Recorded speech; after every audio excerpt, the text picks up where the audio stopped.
اللهم صل على محمد النبي الأمي وعلى آله وسلم.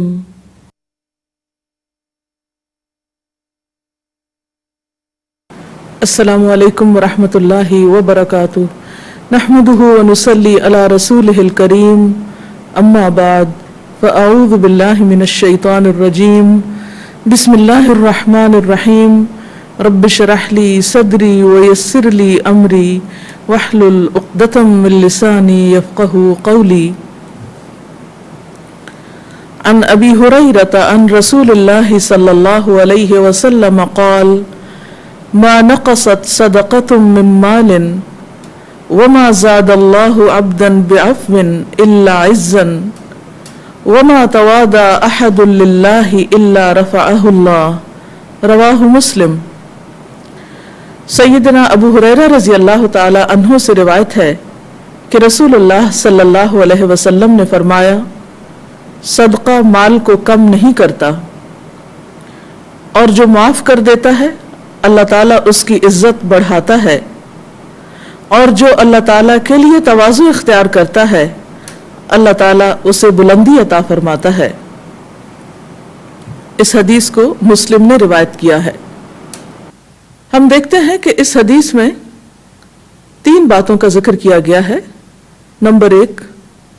صدقہ کرنا، نمبر 2 معاف کرنا، نمبر 3 تواضع اختیار کرنا. پہلی بات جو فرمائی گئی وہ ہے ما نقصت صدقۃ من مال. صدقہ مال کو کم نہیں کرتا، یعنی جب انسان اللہ کی خاطر اپنے مال میں سے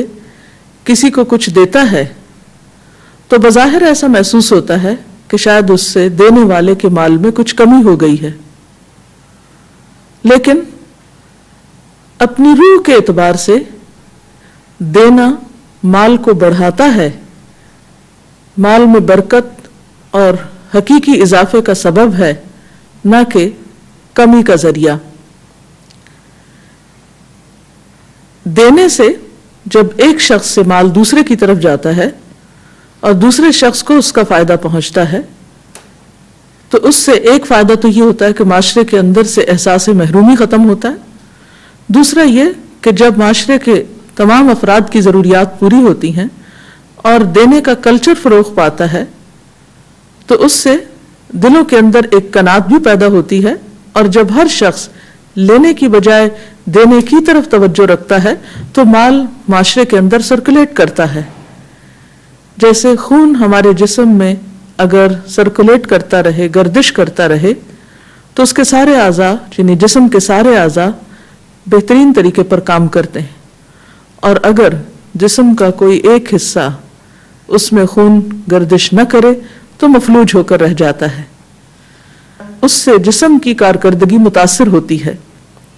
یعنی مجموعی کارکردگی متاثر ہوتی ہے. اسی طرح جب مال معاشرے کے ایک مخصوص طبقے تک محدود ہو جاتا ہے اور دینے کی بجائے بخل کا کلچر فروغ پاتا ہے تو اس سے پورے معاشرے کے اندر ایک کارکردگی متاثر ہوتی ہے، اور مال کی صحیح سرکولیشن یا دولت کی گردش کے نہ ہونے کی وجہ سے معاشرے کے کچھ افراد معطل ہو کر رہ جاتے ہیں، وہ نان پروڈکٹیو ہو جاتے ہیں، یعنی ان سے آگے مزید کسی قسم کے بہتر کام کی توقع نہیں کی جا سکتی. اس کے برعکس وہ اپنی ضروریات پورا کرنے کے لیے بعض اوقات دھوکے، فریب اور چوری ڈاکے سے کام لیتے ہیں اور دوسروں سے زبردستی مال چھیننے کی کوشش کرتے ہیں، اور اس سے جو کلچر فروغ پاتا ہے یا جو احساسات معاشرے کے اندر پیدا ہوتے ہیں وہ ترقی کا باعث نہیں بنتے، تنزل کا باعث بنتے ہیں. تو یہاں پر بطور خاص یہ بات سمجھائی جا رہی ہے کہ جب تم مال خرچ کرنے والے ہوگے تو اس سے معاشرہ ترقی کرے گا، آگے بڑھے گا، مجموعی طور پر معاشرے کو زیادہ فائدہ پہنچے گا. اور اگر صدقہ نہیں ہوگا اور مال مخصوص جگہوں پر جمع ہو جائے گا تو اس سے معاشرے کے اندر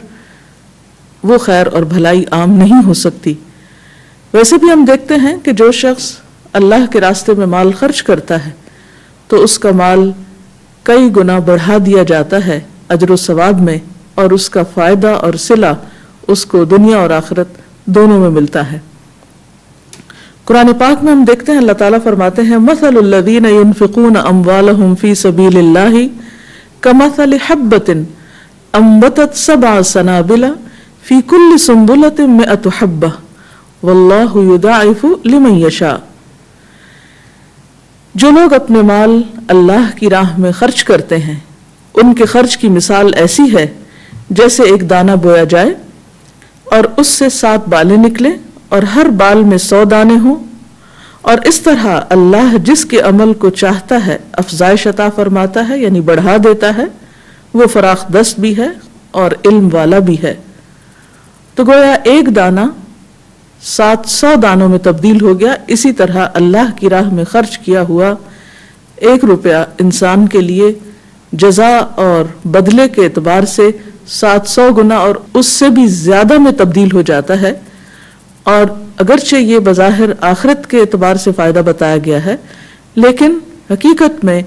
صدقہ کرنے سے اور دوسروں پر مال خرچ کرنے سے اس کے فوائد دنیا میں بھی ایک معاشرے کے اندر دیکھے جا سکتے ہیں۔ اسی طرح آپ صلی اللہ علیہ وسلم نے یہ بھی فرمایا کہ جس نے حلال کمائی سے 1 کھجور برابر بھی خیرات کی اور اللہ تعالیٰ حلال کمائی ہی کو قبول کرتا ہے تو اللہ تعالیٰ اسے اپنے دائیں ہاتھ سے قبول کرتا ہے اور خیرات کرنے والوں کے لیے اسے اس طرح بڑھاتا ہے جیسے تم میں سے کوئی اپنے بچھیرے کی پرورش کرتا ہے، یہاں تک کہ وہ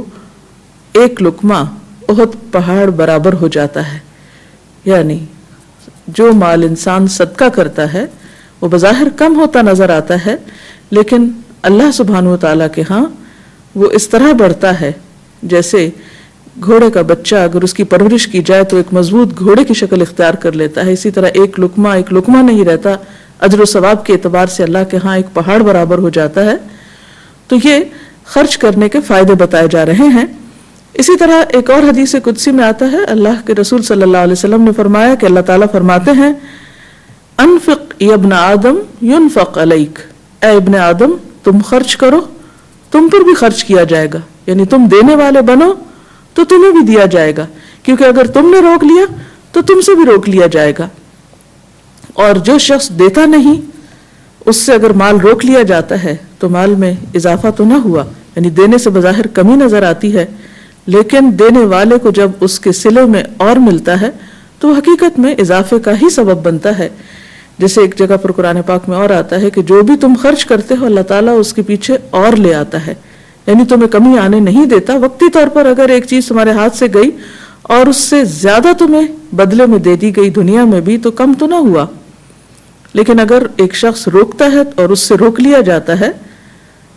جیسے کہ حضرت اسماء رضی اللہ تعالی عنہا سے آپ صلی اللہ علیہ وسلم نے فرمایا تھا لا تو کی فیوکا علیکی، کہ تم روکو مت ورنہ تم سے روک لیا جائے گا۔ وقا کہتے ہیں تھیلی کے اس دھاگے کو کہ جس سے تھیلی کا منہ بند کیا جاتا ہے، فرمایا کہ تم اس سے تھیلی، پہلے زمانے میں آپ جانتے ہیں کہ پرس یا بیگ وغیرہ نہیں ہوا کرتے تھے، کپڑے کی تھیلیاں عموماً ایسی چیزیں رکھنے کے لیے بنائی جاتی تھی، اس تسمے سے یا اس ڈوری سے منہ باندھ دیا جاتا تھا۔ تو فرمایا کہ اس تھیلی کا منہ ڈوری سے باندھ کے مت رکھو ورنہ اللہ تعالیٰ کی طرف سے تم پر رزق باندھ دیا جائے گا۔ دینے والوں کو اللہ تعالیٰ اور دیتا ہے اور روکنے والوں کا اللہ تعالیٰ روک دیتا ہے۔ دوسری بات جو اس حدیث میں فرمائی گئی وہ ہے کہ جو شخص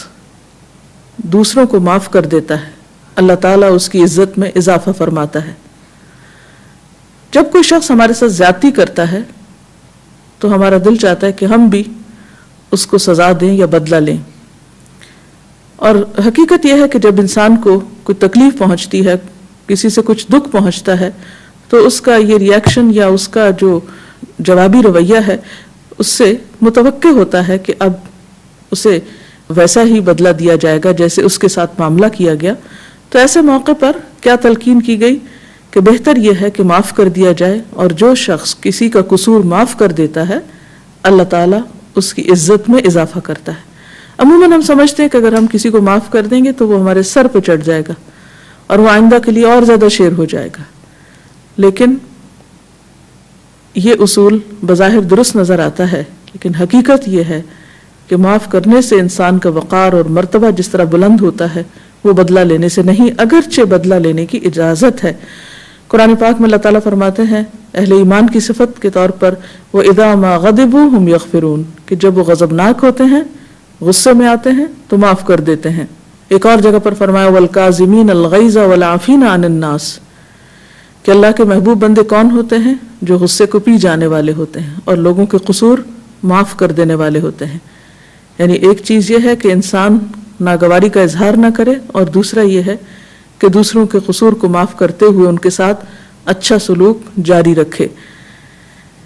سورۃ الشورى میں فرمایا وَجَزَاءُ سَيِّئَةٍ سَيِّئَةٌ مِثْلُهَا فَمَنْ عَفَا وَأَصْلَحَ فَأَجْرُهُ عَلَى اللَّهِ إِنَّهُ لَا يُحِبُّ الظَّالِمِينَ، کہ برائی کا بدلہ برائی ہے اسی کی مانند، یعنی اتنا بدلہ لیا جا سکتا ہے جتنا کسی کا قصور ہو یا جتنا کوئی ظلم کرے، لیکن جو معاف کر دے اور اصلاح کر لے تو اس کا اجر اللہ کے ذمہ ہے، یعنی اس کا بدلہ اللہ تعالیٰ کی طرف سے اس کو مل کر رہے گا، اور اللہ تعالیٰ ظالموں کو پسند نہیں کرتا۔ سورۃ نور میں بھی اللہ تعالیٰ فرماتے ہیں وَلْيَعْفُوا وَلْيَصْفَحُوا، چاہیے کہ معاف کر دیں، درگزر کریں۔ أَلَا تُحِبُّونَ أَن يَغْفِرَ اللَّهُ لَكُمْ، کیا تم پسند نہیں کرتے کہ اللہ تعالیٰ تمہیں معاف کر دے؟ یعنی آج تم بندوں کے قصور معاف کر دو تو کل اللہ تعالیٰ تم سے درگزر کریں گے، اور ہم میں سے کون ہے جو یہ نہیں چاہتا کہ اس کو معاف کر دیا جائے؟ لہذا دنیا میں بھی جو شخص معاف کرنے کی قدرت رکھتا ہے اللہ تعالیٰ اس کو عزت عطا فرماتا ہے، اور آخرت میں بھی ایسا شخص جو دنیا میں دوسروں کی غلطیاں اور قصور معاف کرتا ہے اللہ تعالیٰ کی بخشش کا مستحق ہو جاتا ہے۔ پھر اسی طرح ایک حدیث میں رسول اللہ صلی اللہ علیہ وسلم نے فرمایا کہ 3 لوگ ایسے ہیں کہ جن کو اللہ تعالیٰ اپنے سائے میں پناہ دے گا اور اپنی رحمت سے ان کو ڈھانپ لے گا اور اپنی محبت میں ان کو داخل کرے گا۔ ان میں سے ایک شخص وہ ہے کہ جسے کچھ دیا جائے تو وہ شکر گزار ہو، اور جب وہ قدرت پا جائے یعنی اپنے ستانے والے پر تو غفرہ، اس کو معاف کر دے، وَإِذَا غَضِبَ فَطَرَ، اور جب وہ غضبناک ہو تو اپنے آپ کو روک لے۔ ایسے لوگ اللہ کے محبوب بندے ہیں اور اللہ کی رحمت کے مستحق ہیں۔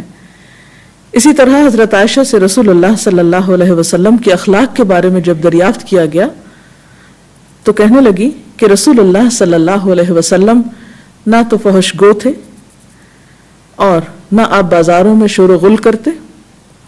نہ برائی کا بدلہ برائی سے دیتے، بلکہ آپ معاف کر دیا کرتے تھے اور درگزر فرماتے تھے۔ یعنی آپ کے اچھے اخلاق میں سے جو بہترین خوبی تھی وہ کیا کہ آپ دوسروں کے قصور معاف کر دیتے۔ اسی طرح حضرت عائشہ ہی بیان کرتی ہیں کہ جب کبھی بھی رسول اللہ صلی اللہ علیہ وسلم کو 2 کاموں میں اختیار دیا جاتا تو آپ ان میں سے اس کام کو اختیار فرماتے جو نسبتاً آسان ہوتا،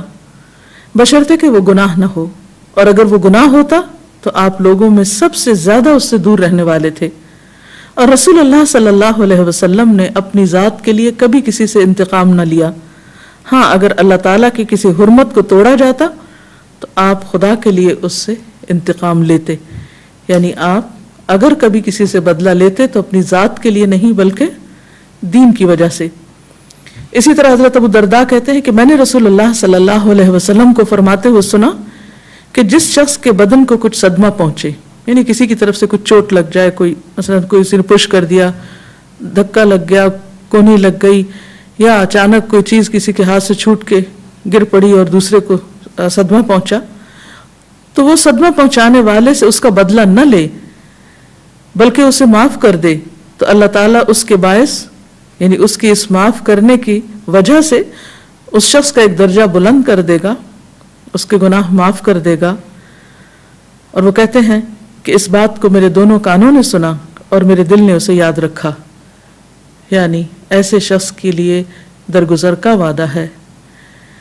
تیسری چیز جو اس حدیث میں بیان کی گئی وہ ہے تواضع اختیار کرنا، یعنی عاجزی اختیار کرنا، کہ وما تواضع احد للہ الا رفعہ اللہ، کہ کوئی شخص جو اللہ کے لیے تواضع اختیار کرتا ہے اللہ تعالیٰ اس کو بلندی عطا کرتا ہے۔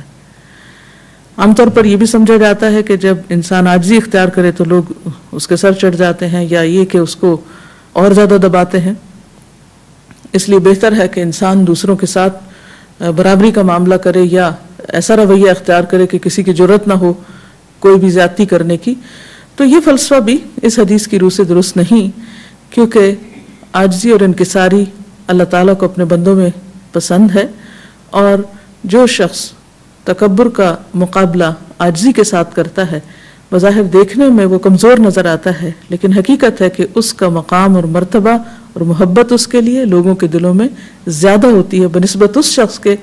جو اپنے آپ کو بڑی چیز سمجھے اور خود کو دوسروں پر مسلط کرے. قرآن پاک میں رسول اللہ صلی اللہ علیہ وسلم کے لیے فرمایا گیا کہ وَخْفِضْ جَنَاحَكَ لِمَنِ اتَّبَعَكَ مِنَ الْمُؤْمِنِينَ، کہ آپ مومنوں میں سے ان کے لیے جو آپ کی پیروی اختیار کیے ہوئے ہیں اپنے بازو جھکا کر رکھیے، یعنی عاجزی اختیار کیجئے.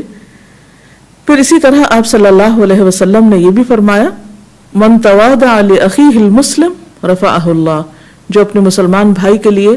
عاجزی اختیار کرے گا، تواضع اختیار کرے گا، اللہ تعالیٰ اس کو بلندی عطا کرے گا. ایک اور روایت میں آپ نے فرمایا کہ اللہ تعالیٰ نے میری طرف وحی بھیجی ہے کہ بندے آپس میں تواضع اختیار کریں حتیٰ کہ کوئی کسی پر فخر نہ کرے، یعنی مال یا حسب نسب یا کسی بھی اعتبار سے کوئی کسی پر اپنی بڑائی نہ جتائے اور نہ ہی کوئی کسی پر زیادتی کرے. آپ صلی اللہ علیہ وسلم خود بھی تواضع کا نمونہ تھے. آپ کی تواضع صرف ان لوگوں کے لیے نہیں تھی جو بہت سمجھدار تھے یا جن کا کچھ مقام تھا معاشرے کے اندر، ان کے لیے بھی آپ انتہائی ہمبل اور مہربانی کا معاملہ کرنے والے تھے کہ جو معاشرے کے پسے ہوئے افراد تھے یا جن کی بظاہر کوئی سے نہ تھی. اسی طرح آپ صلی اللہ علیہ وسلم جب بچوں کے پاس سے گزرتے تو ان کو خود سلام کرتے، ان کے ساتھ مہربانی اور شفقت کا سلوک کیا کرتے تھے. اسی طرح جب آپ اپنے گھر میں ہوتے تو گھر کے کام کاج میں بھی آپ ہاتھ بٹاتے. حضرت عائشہ بتاتی ہیں کہ آپ صلی اللہ علیہ وسلم گھر والوں کی خدمت میں لگے رہتے، جب نماز کا وقت ہوتا تو تشریف لے جاتے. تو بہرحال مجموعی طور پر یہ حدیث ہمارے اندر بہترین اخلاق کی ضامن ہے اگر ہم اس پر عمل کریں. سب سے پہلی چیز یہ کہ دینے سے مال کم نہیں ہوتا، دوسری چیز یہ کہ معاف کرنے سے اللہ تعالیٰ عزت بڑھاتا ہے، اور تیسری چیز یہ کہ تواضع اور عاجزی اختیار کرنا انسان کی بلندی کا ذریعہ بنتا ہے. اس سلسلے میں اگر آپ کے ذہن میں مزید کوئی سوال ہو تو آپ کر سکتے ہیں. جی، اس حدیث میں جیسا کہ ہمیں صدقہ کرنے کا حکم ملتا ہے تو تھوڑا سا اس بات کی وضاحت کر دیجئے کہ صدقے کی لیمیٹیشنز کیا ہیں، کوئی شخص کس حد تک صدقہ کر سکتا ہے؟ جی،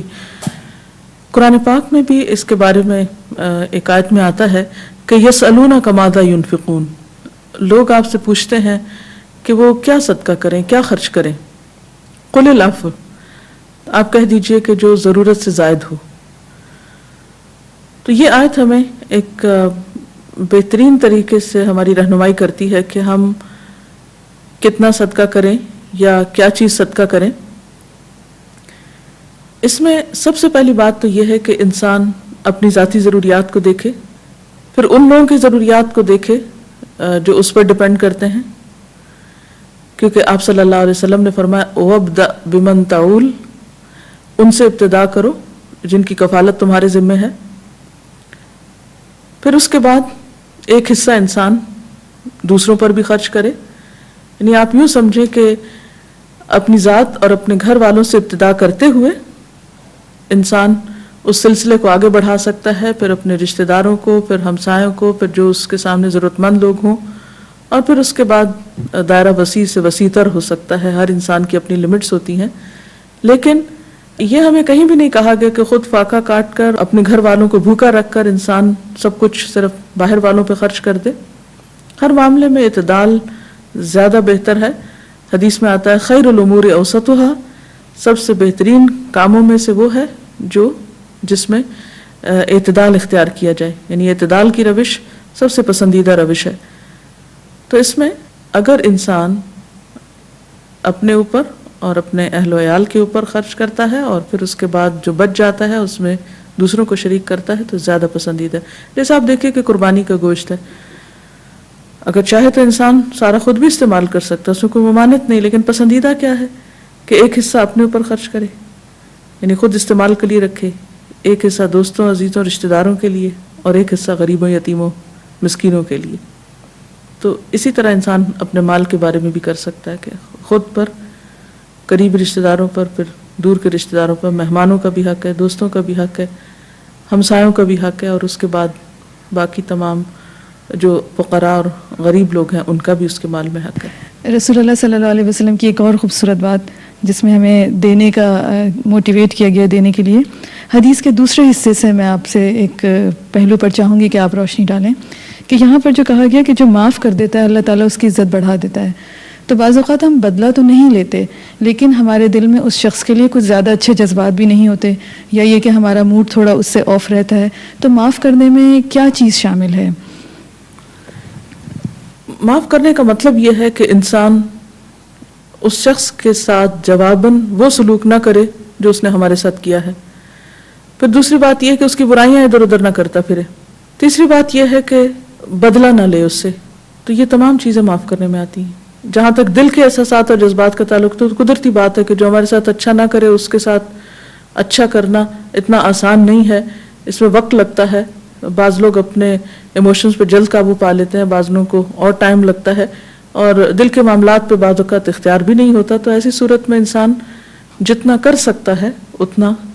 کرتا رہے، کیونکہ اسی آیت کے آخر میں آتا ہے واللہ یحب المحسنین، کہ اللہ احسان کرنے والوں کو پسند کرتا ہے. اور احسان کیا ہے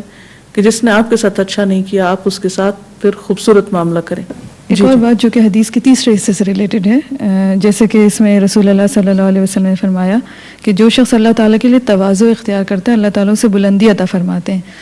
تو تواضع یا عاجزی اور مسکینی میں کیا فرق ہے؟ تواضع اور عاجزی انسان کی سیلف ریسپیکٹ کو ختم نہیں کرتی، لیکن بنیادی طور پر اس میں جو بات آتی ہے وہ یہ کہ انسان دوسرے پر چڑھائی نہیں کرتا، یا دوسرے کو دبا کے نہیں رکھتا، یا دوسرے کو حقیر نہیں سمجھتا. اور مسکینی یہ ہے کہ انسان بلا وجہ اپنے آپ کو کمزور ظاہر کرے. تو کمزور ظاہر کرنا بھی مراد نہیں یہاں، اور دوسرے کے اوپر اپنا روب جمانا بھی مقصود نہیں. مراد یہ ہے کہ انسان ایک معاملہ کرتے ہوئے ایک شریفانہ معاملہ کرے، اور ان دو انتہاؤں کے بیچ میں اعتدال میں رہے، احسن طریقے سے اچھے اخلاق کے ساتھ اپنے رویے، اپنی گفتگو، اپنی آواز، اپنے طور طریقے میں دوسرے کے ساتھ ایک شریفانہ معاملہ اختیار کرے، نہ تو دوسرے کے سامنے ذلیل پڑ جائے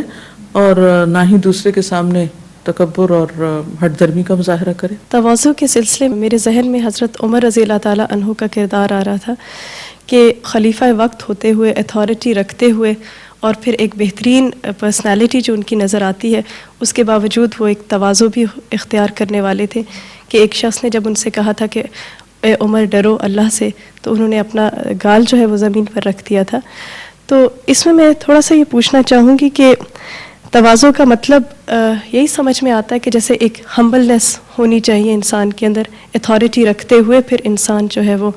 عاجزی کا مظاہرہ کرے. کیا یہی اس سے مراد ہے؟ جی ہاں، یہی اس سے مراد ہے کہ ایک انسان اس طرح کا رویہ دوسرے کے ساتھ رکھے کہ دوسرا کھل کر اپنی بات کر سکے. یعنی دو افراد کے درمیان معاملے میں کوئی دیوار حائل نہ ہو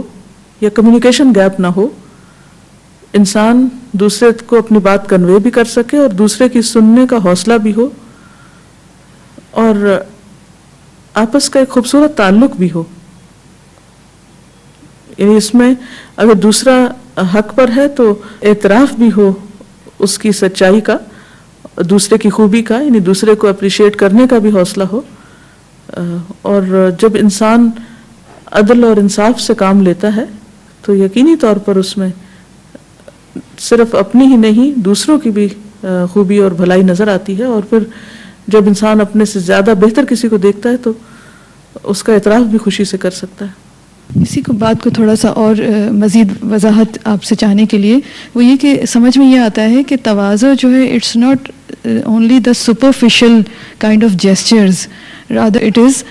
جو کہ دل کا معاملہ ہے، کہ دل آپ کا جو ہے وہ دوسروں کو اسپیس دینے میں تاکہ وہ بھی اپنی بات کہہ سکیں اور آپ اپنی بھی بات کہہ سکیں، کچھ اس طرح کا معاملہ سمجھ میں آتا ہے. تو کیا اس پر آپ روشنی ڈالیں گے کہ یہی ہے اس کا مطلب؟ یہی اس سے مراد ہے کہ انسان اپنی ذات سے دوسروں کو خوف زدہ نہ کرے یا دوسروں کو اپنے سے دور نہ کرے، یعنی ان کو قریب آنے سے نہ روکے. یعنی ایک حدود کے اندر، اعتدال کے اندر رہتے ہوئے اس طرح کا رویہ رکھے کہ جس میں بغیر کسی پیچیدگی کے نارمل طریقے سے انسان اپنی بات پہنچا بھی سکے اور دوسرے کی سن بھی سکے. اس کے ساتھ ہی ہمارے آج کے پروگرام کا وقت اپنے اختتام کو پہنچتا ہے. اجازت چاہتے ہیں. السلام علیکم ورحمۃ اللہ وبرکاتہ.